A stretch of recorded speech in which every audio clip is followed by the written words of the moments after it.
بسم الله الرحمن الرحيم. اللهم صل على محمد وعلى آل محمد كما صليت على إبراهيم وعلى آل إبراهيم إنك حميد مجيد. اللهم بارك على محمد وعلى آل محمد كما باركت على إبراهيم وعلى آل إبراهيم إنك حميد مجيد. يا رب صل وسلم دائما أبدا على حبيبك خير الخلق كلهم. سامعین گرامی قدر، حضرت رسول اکرم صلی اللہ علیہ وسلم کی سیرت طیبہ کا تذکرہ چل رہا ہے، اور آج آپ 8ویں مجلس میں تشریف فرما ہیں۔ اس سے پچھلی مجلس میں آپ نے حضرت رسول پاک صلی اللہ علیہ وسلم نے اپنے خاندان کو کھانے کی دعوت پر بلا کر کس طرح دعوت دی وہ سماعت فرمایا تھا، اور آج انشاءاللہ آپ اعلانیہ پورے مکہ والوں کو آپ نے کس طرح دعوت دی اس کا سنیں گے۔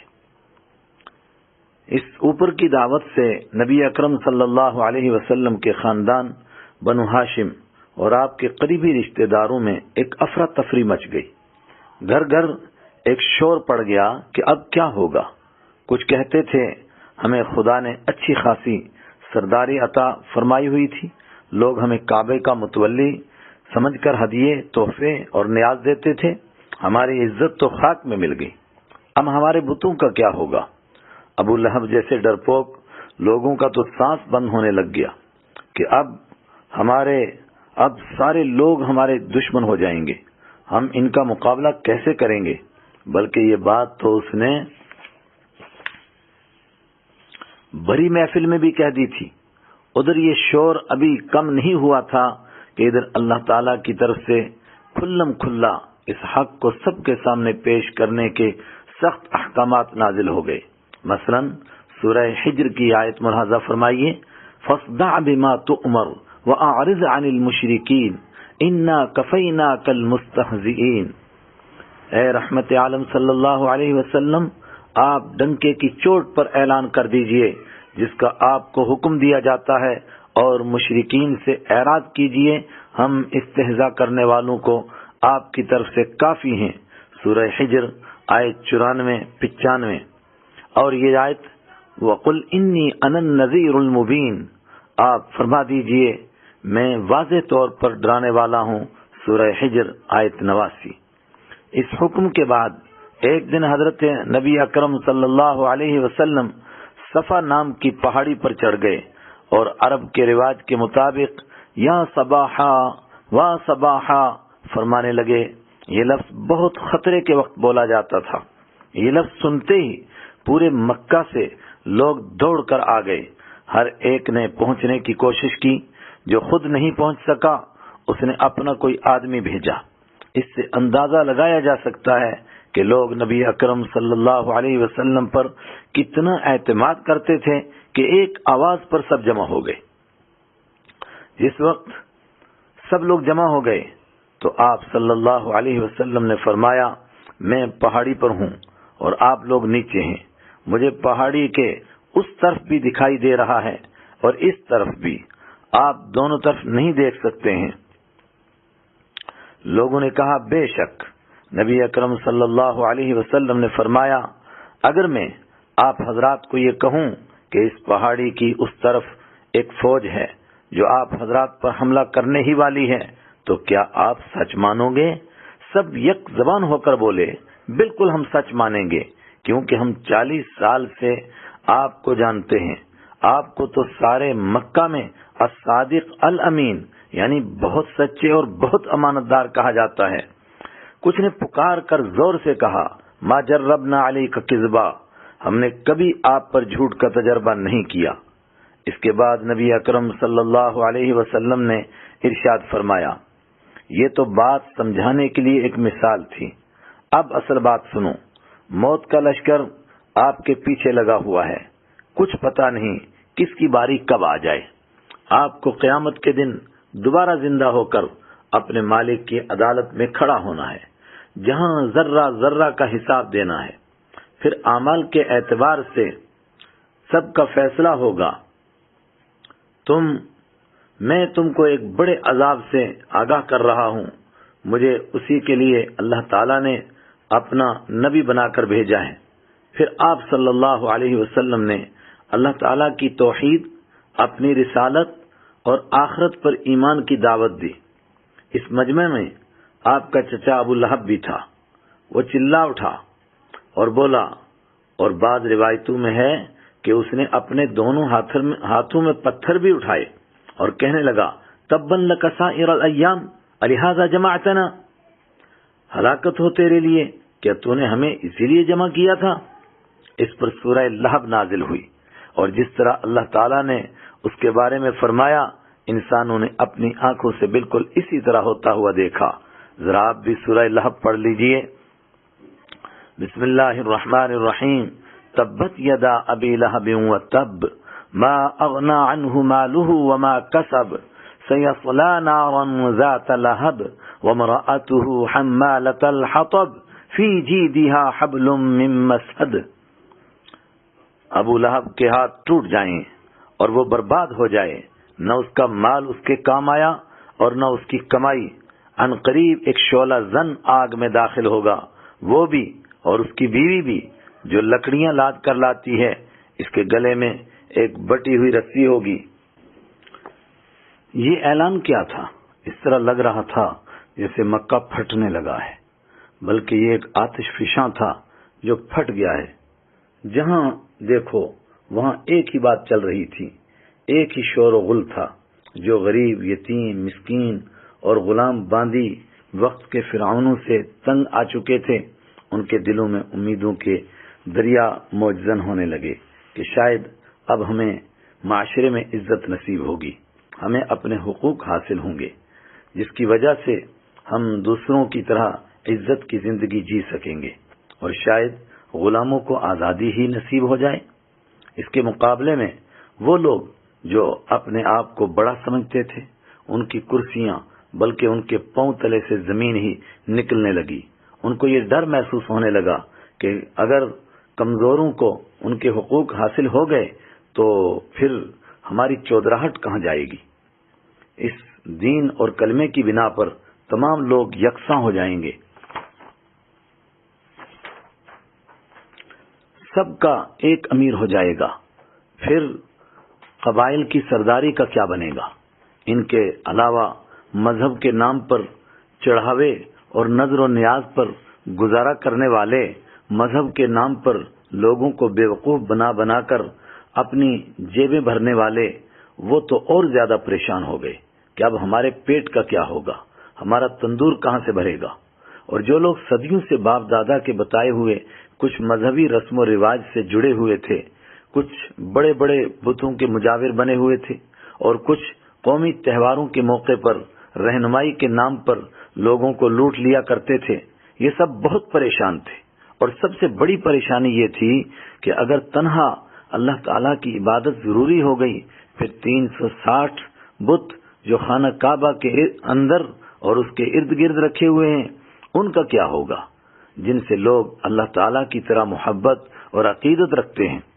صفا اور مروہ پر اصاف اور نائلہ نام کے جو بت تھے، صفا پر چڑھ کر اصاف کو اور مروہ پر پہنچ کر نائلہ کو چومتے اور ان کے سامنے سجدہ کرتے تھے، اب ان کا کیا ہوگا؟ کچھ کمزور دل لوگ تو یہ بھی سوچ رہے تھے کہ عزا، لات، منات اور حبل نام کے بڑے بڑے بت بڑی طاقت اور شکتی کے مالک ہیں، جو ان کی پوجا چھوڑے گا اس کو تو یہ ہلاک ہی کر دیں گے۔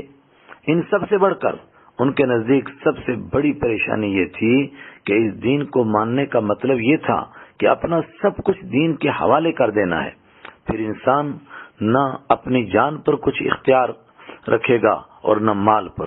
جان کے بارے میں بھی وہی کرنا ہوگا جو مالک الملک کا حکم ہوگا، اور مال کو کمانے اور اس کو خرچ کرنے میں بھی وہی حکم تسلیم کرنا ہوگا جو قرآن کریم فرمائے گا۔ ان ساری سوچوں کی وجہ سے ان کا سینہ غصے سے پھٹنے لگا تھا، مگر مشکل یہ تھی کہ وہ قبائلی نظام میں کچھ کر بھی نہیں سکتے تھے، کیونکہ نبی اکرم صلی اللہ علیہ وسلم یا کسی بھی مسلمان کو کچھ کہنے کا مطلب اس کے سارے خاندان اور قبیلے کے ساتھ جنگ کا اعلان کرنا تھا۔ پھر کس کس کے ساتھ جنگ کرتے؟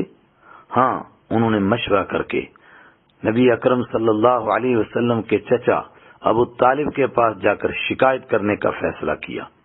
بقول حالی مرحوم وہ بجلی کا کڑکا تھا یا صوت ہادی، عرب کی زمین جس نے ساری ہلا دی۔ قریشی وفد ابو طالب کے صحن میں۔ قریش کے لوگ دل میں بڑی بڑی امیدیں لے کر رحمت عالم صلی اللہ علیہ وسلم کے چچا ابو طالب کے پاس گئے۔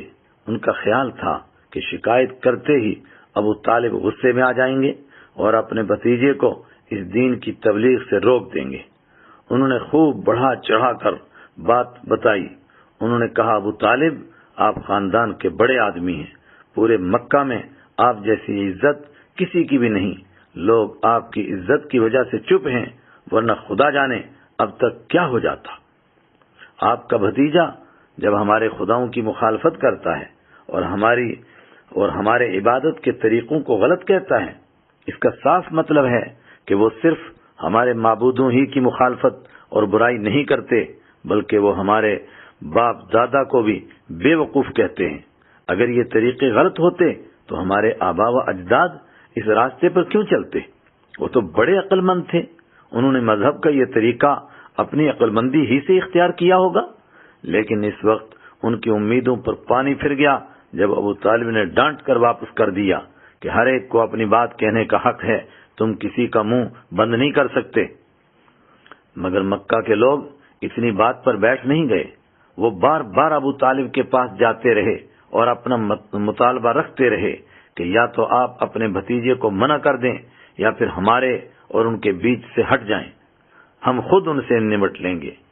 قریشیوں کے بار بار ابو طالب کے پاس جانے اور شکایت کرنے کے دوران ایک مرتبہ کا تذکرہ اشارتاً قرآن کریم کی سورہ صاد میں بھی ہے کہ اس مرتبہ سرداران قریش ابو طالب کے پاس گئے تو پچھلی مرتبہ کے مقابلے میں بڑی سختی سے بات کرنے لگے کہ ان کے اس نئے دین کی دعوت کی وجہ سے گھر گھر میں لڑائی جھگڑا شروع ہو گیا ہے اور پورے خاندان کے ٹکڑے ٹکڑے ہو گئے ہیں۔ باپ بیٹے میں اگر کوئی اس دین کو قبول کر لیتا ہے تو دوسرا اس سے جدا ہو جاتا ہے۔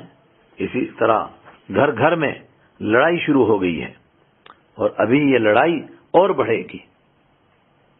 اس موقع پر ابو طالب نے حضرت نبی اکرم صلی اللہ علیہ وسلم کے پاس ایک قاصد بھیج کر آپ کو بلایا اور محبت سے کہنے لگے، بھتیجے، یہ آپ کا خاندان شکایت کر رہا ہے کہ آپ کی وجہ سے پورا خاندان بکھر گیا ہے، بلکہ ایک لڑائی اور جھگڑے کا ماحول بن گیا ہے۔ اس پر رحمت عالم صلی اللہ علیہ وسلم نے فرمایا، میں ان سے صرف ایک ہی بات کہتا ہوں، اگر یہ میری اس ایک بات کو مان لیں گے تو آپس میں اتفاق بھی ہو جائے گا، بلکہ یہ عرب و عجم کے بادشاہ بن جائیں گے۔ اگر یہ میری اس بات کو مان لیں گے تو میں ان کی ساری باتیں تسلیم کر لوں گا۔ اس پر ابو جہل بولا، اگر کسی بات سے خاندان میں اتفاق ہو جاتا ہے تو میں ایسی ایک بات نہیں بلکہ کئی ساری باتیں ماننے کے لیے تیار ہوں۔ آپ صلی اللہ علیہ وسلم نے فرمایا، نہیں، صرف ایک ہی بات۔ پھر کلمہ طیبہ پڑھ کر اس کو دعوت دی کہ تم سب کو چھوڑ کر ایک اللہ کو اپنا معبود اور رب تسلیم کر لو اور مجھے اس کا بھیجا ہوا رسول تسلیم کر لو، پھر اس کے حکموں پر چلنے کا فیصلہ کر لو، وہ تم کو عرب و عجم کا بادشاہ بنا دے گا اور تمہیں دنیا و آخرت کی کامیابی نصیب ہو جائے گی۔ اس پر باقی مجلس تو سوچ میں پڑ گئی، مگر ابو جہل گھبرا گیا کہ کہیں یہ بات لوگوں کے دلوں میں ہی نہ اتر جائے، اس لیے وہ اٹھا اور پکار کر کہنے لگا، اٹھو، بڑا مشکل وقت آ گیا ہے، تم اپنے معبودوں پر ڈٹ جاؤ، مجھے دال میں کچھ کالا لگتا ہے، یعنی نعوذ باللہ اس پیغام کے پیچھے کچھ ذاتی مفاد وابستہ نظر آتے ہیں۔ حضرات مفسرین فرماتے ہیں سورہ صاد کی مندرجہ ذیل ان آیتوں میں اسی واقعے کی طرف اشارہ ہے۔ آپ بھی ان آیتوں کو پڑھتے چلیے۔ بسم اللہ الرحمن الرحیم۔ وَعَجِبُوا أَن جَاءَهُم مُنذِرٌ مِّنْهُمْ وَقَالَ الْكَافِرُونَ هَذَا سَاحِرٌ كَذَّابٌ أَجَعَلَ الْآلِهَةَ إِلَٰهًا وَاحِدًا إِنَّ هَذَا لَشَيْءٌ عُجَابٌ وَانطَلَقَ الْمَلَأُ مِنْهُمْ أَنِ امْشُوا وَاصْبِرُوا عَلَىٰ آلِهَتِكُمْ إِنَّ هَذَا لَشَيْءٌ يُرَادُ مَا سَمِعْنَا بِهَذَا فِي الْمِلَّةِ الْآخِرَةِ إِنْ هَذَا إِلَّا اخْتِلَاقٌ أَأُنزِلَ عَلَيْهِ الذِّكْرُ مِنْ بَيْنِنَا بل ہم فی شک من ذکری بل لما یذوقوا عذاب. اور ان لوگوں کو اس بات پر تعجب ہوا ہے کہ ایک خبردار کرنے والا انہی میں سے آ گیا، اور ان کافروں نے یہ کہہ دیا کہ وہ جھوٹا جادوگر ہے. کیا اس نے سارے معبودوں کو ایک ہی معبود میں تبدیل کر دیا ہے؟ یہ تو بڑی عجیب بات ہے. اور ان میں کے سردار لوگ یہ کہہ کر چلتے بنے کہ چلو اور اپنے خداؤں کی عبادت پر ڈٹے رہو. یہ بات تو ایسی ہے کہ اس کے پیچھے کچھ اور ہی ارادے ہیں. ہم نے تو یہ بات پچھلے دین میں بھی کبھی نہیں سنی، اور کچھ نہیں، یہ من گھڑت بات ہے. کیا یہ نصیحت کی بات ہم سب کو چھوڑ کر اسی شخص پر نازل کی گئی ہے؟ اصل بات یہ ہے کہ یہ لوگ میری نصیحت کے بارے میں شک میں مبتلا ہیں. پروردگار فرماتے ہیں اصل بات یہ ہے کہ یہ لوگ میری نصیحت کے بارے میں شک میں مبتلا ہیں، بلکہ انہوں نے میرے عذاب کا مزہ چکھا ہی نہیں. سورہ صاد آیت 4 تا 8. کچھ دنوں کے بعد قریشی سرداروں نے پھر ابو طالب کے پاس جانے کا فیصلہ کر لیا، مگر اس بار موڈ کچھ بدلا ہوا تھا. دھمکیاں دینے لگے اور کچھ نے تو بہت ہی سخت باتیں کہیں. اس پر ابو طالب بھی کچھ نرم پڑ گئے. ان لوگوں کو تو کہہ سن کر واپس کر دیا، لیکن جب وہ چلے گئے تو ایک شخص کو بھیج کر حضرت رسول اکرم صلی اللہ علیہ وسلم کو بلوایا اور پیار سے کہنے لگے، بھتیجے محمد صلی اللہ علیہ وسلم، میں آپ پر قربان جاؤں، پیارے مجھ پر رحم کرو. آپ کی قوم کے لوگ آج پھر آئے تھے. وہ بہت غصے میں تھے، بہت سخت باتیں کر رہے تھے. اب میرے بس میں نہیں، لہذا کچھ سوچو. حضرت رحمت عالم صلی اللہ علیہ وسلم سمجھ گئے کہ چچا کمزور پڑ گئے. آپ صلی اللہ علیہ وسلم کی آنکھوں میں آنسو بھر آئے اور فرمایا، چچا جان، آپ نے آج تک اپنا فرض نبھایا، اب آپ کی مرضی ہے، آپ جو چاہیں فیصلہ کریں. میں اپنا کام نہیں چھوڑ سکتا. قسم اس ذات کی جس کے قبضے میں میری جان ہے، یا تو یہ دین غالب آئے گا یا یہ کام کرتے کرتے میری جان چلی جائے گی، لیکن میں یہ کام چھوڑ نہیں سکوں گا. میں ہرگز اس کام کو نہیں چھوڑوں گا، بلکہ اگر یہ میرے دائیں ہاتھ پر سورج اور بائیں ہاتھ پر چاند رکھ دیں تب بھی میں اس پر کوئی سودا نہیں کروں گا.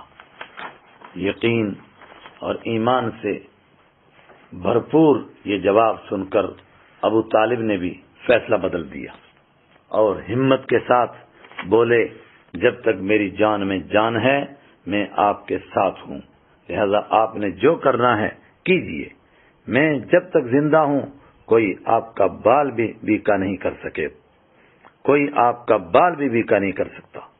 غالباً اسی موقع پر ابو طالب نے اپنا وہ مشہور قصیدہ کہا تھا جس کا ایک شعر یہ بھی ہے، وَنُسْلِمُهُ حَتَّى نَصَرَّ حَوْلَهُ وَنَذْهَلُ عَنْ أَبْنَائِنَا وَالْحَلَائِلِ. یعنی ہم آپ کو قریشیوں کے حوالے نہیں کریں گے، چاہے آپ کے ارد گرد ہماری لاشوں کے ڈھیر لگ جائیں، اور ہم آپ کی حفاظت میں اپنے بچے اور بیویوں کو بھی بھول جائیں گے. ابن ہشام جلد 1 صفحہ 280. بدنام کرنے کی سازشیں اور مشورے. مکہ کے مشرک سرداروں کی پریشانیاں بڑھتی جا رہی تھی، کیونکہ قرآن کریم ساون کی بارش کی طرح مسلسل نازل ہو رہا تھا، جس میں ان کے کمزور عقیدوں کا بے حقیقت ہونا ایسے واضح انداز میں بیان کیا جا رہا تھا کہ جس میں رتی برابر بھی عقل ہوتی تھی وہ اپنی سوچ پر خود ہی نوحہ اور افسوس کر رہا تھا. وہ یہ سوچنے پر مجبور ہوتا تھا کہ خداوند تعالی مجھے کیا ہو گیا ہے، میں اشرف المخلوقات ہونے کے باوجود، بلکہ نبیوں اور ولیوں کی اولاد میں ہونے کے باوجود ان پتھروں کو خدا سمجھ بیٹھا. چنانچہ جس کے دل میں بھی فطرت کی کچھ بھی رمق روشنی باقی تھی، وہ آسمانی نور سے اپنے دل کا دیا روشن کر کے نور علی نور کا نقشہ پیش کر رہا تھا. اس منظر کو دیکھ کر مکہ کے وہ سردار جنہوں نے خود کو دنیا پر فدا کیا ہوا تھا، بلکہ باپ دادا کی اندھی تقلید اور پیروی اور ضد کی وجہ سے جن کے دل کی دنیا ہی لٹ چکی تھی اور قرآن کریم کی زبان میں ان کے آگے اور پیچھے ہر طرف دیوار چڑھا دی گئی تھی اور اوپر سے پردے بھی پڑ گئے تھے. سنیے وَجَعَلْنَا مِن بَيْنِ أَيْدِيهِمْ سَدًّا وَمِنْ خَلْفِهِمْ سَدًّا فَأَغْشَيْنَاهُمْ فَهُمْ لَا يُبْصِرُونَ. ہم نے ایک آڑ ان کے آگے کھڑی کر دی ہے اور ایک آڑ ان کے پیچھے کھڑی کر دی ہے اور اس طرح انہیں ہر طرف سے ڈھانک لیا ہے جس کے نتیجے میں انہیں کچھ سجھائی نہیں دیتا. سورہ یاسین آیت 9. بلکہ اس سے بھی آگے قرآن کریم کہتا ہے ان کے دلوں پر مہر ہی لگ چکی تھی. ختم اللہ علی قلوبہم وعلی سمعہم وعلی ابصارہم غشاوہ ولہم عذاب عظیم. اللہ تعالیٰ نے ان کے دلوں پر اور ان کے کانوں پر مہر لگا دی ہے اور ان کی آنکھوں پر پردہ پڑا ہوا ہے اور ان کے لیے زبردست عذاب ہے. سورہ بقرہ آیت 7. غرضے کے ان کی آتما اور روح ہی مر چکی تھی. وہ جاہل نادان سردار اندر ہی اندر جل بھن رہے تھے. انہیں اندازہ ہو چلا تھا کہ اب ہماری جہالت کے عقیدے تو اس سیلاب کی رو میں بہہ ہی جائیں گے. اب لات و منات عزا و حبل اور صاف اور نائلہ کو بھی کوئی نہیں مانے گا. لیکن کرتے کیا؟ قرآن کریم کے صاف صاف بیان کے آگے ان کی کچھ بھی نہیں بن پا رہی، کچھ بھی بات چلتی نہیں تھی. حالات کے آگے وہ بے بس ہو گئے تھے. کچھ ہوش سنبھالی تو ابو جہل، ابو لہب، عتبہ، شیبہ، ولید جیسے کچھ بڑے جانے مانے سرداروں نے ان کو مشورہ دیا کہ ہم کمزور مسلمانوں کو جن کا کوئی سہارا نہیں ایسا ماریں اور پیٹیں جس کی گونج پورے مکہ میں سنائی دے، جس کی وجہ سے دوسرے مسلمان ڈر جائیں گے اور اس سے ہم محمد صلی اللہ علیہ وسلم کو اتنا زیادہ بدنام کریں نہیں، اور اس کے ساتھ ساتھ ہم محمد صلی اللہ علیہ وسلم کو اتنا زیادہ بدنام کریں کہ کوئی ان کی بات سننے کے لیے تیار ہی نہ ہو. پھر کیا تھا؟ چاروں طرف سے نعروں کی آوازیں گونجنے لگیں.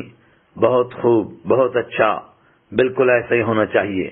کسی نے کہا ہم ان کو شاعر کہیں گے کیونکہ جو کلام وہ پیش کرتے ہیں اس میں کچھ شاعری کا انداز ہے، شاعری کے جیسا اس میں کچھ عجیب قسم کا لطف آتا ہے جو دل کی تاروں کو چھیڑ دیتا ہے.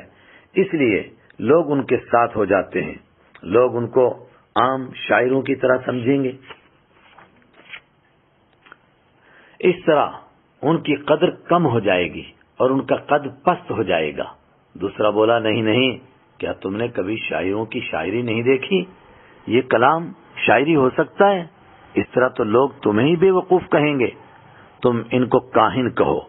کاہن اس آدمی کو وہ کہتے تھے جو دعویٰ کرتا تھا کہ میرے پاس کچھ جن وغیرہ باہر کی اوپری مخلوق ہے جس کی وجہ سے مجھے غیب کی باتوں کا علم ہے.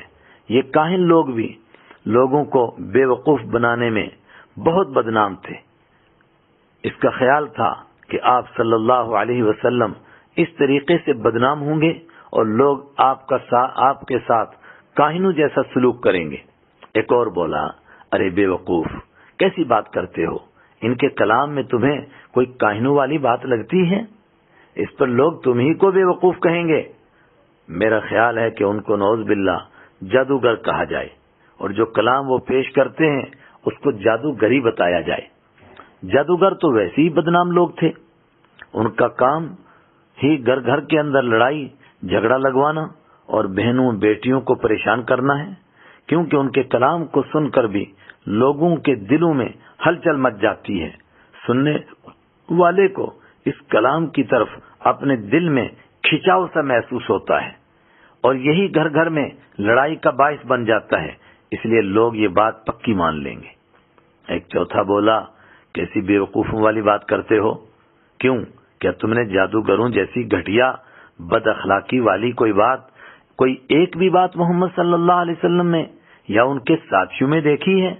تم نے جادوگر نہیں دیکھے کیا؟ وہ اپنے دوزخ کو بھرنے کے لیے کیا کچھ نہیں کرتے؟ اس پر سارے لوگ بولے پھر کریں کیا؟ کچھ تو کہنا پڑے گا. آخر ہم لوگوں کو کیسے ان سے دور رکھیں گے؟ اس پر سب نے تھک ہار کے کہا یہ چونکہ اپنے باپ دادا کے دین سے الگ ہو گئے ہیں اس لیے ہم ان کو مجنون اور دیوانہ کہیں گے، اور یہ کہہ کر یہ کلام خدائی کلام نہیں ہے بلکہ یہ ان کا اپنا بنایا ہوا کلام ہے، اس طرح ہم لوگوں کو ان سے دور کریں گے۔ اس پر سب بولے چلو اسی بات کو لے لیتے ہیں۔ قرآن کریم نے ان کی ایک ایک بات کا جواب بھی دیا اور اصل بیماری بیان کرتے ہوئے ان کی غیرت کو بھی للکارا۔ قرآن کریم کس طرح جواب دیتا ہے اور کیسے صفائی بیان کرتا ہے۔ اس موقع پر قرآن کریم کے جوابی مضمون سے ایسا لگتا ہے کہ جیسے ان کے الزامات سے زمین کپ کپا گئی ہو، بلکہ آسمان بھی تھر تھرا اٹھا ہو اور عرش الہی ہلنے لگ گیا ہو کہ انسان ضد میں کہاں تک چلا جاتا ہے۔ جن کو 40 سال تک الصادق الامین، بہت سچے، بہت امانت دار کہتے آئے تھے، آج ان پر بس ضد کی وجہ سے بدنام کرنے کے لیے کیسے کیسے الزامات لگائے جا رہے ہیں۔ ایسی باتیں کہتے ہیں جو کسی شخص میں ممکن ہی نہیں ہے۔ بھلا جو شاعری کرے وہ کبھی کاہن ہو سکتا ہے، اور کاہن کبھی جادوگر ہو سکتا ہے؟